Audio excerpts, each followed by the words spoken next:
pabiktim. Sila yung mga taong piling aping-api pero ang totoo, sila talaga ang may masamang ugali. May mga tao talagang pabiktim, paawa-epek kumbaga. Mga taong hindi kayang tanggapin ang pagkakamali nila.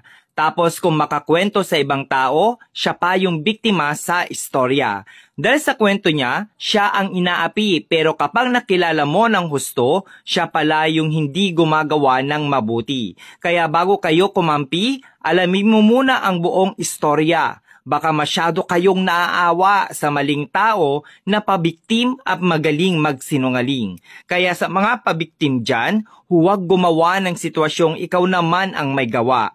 Baliktarin mo man ang sitwasyon upang imanipula ang isipan ng tao at palabasing ikaw ang inosente, pero sa huli, ikaw pa rin ang lalabas na nakakahiya.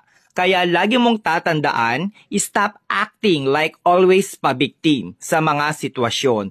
Tignan mo muna ang sarili mo bago ka mamunan ng ibang tao.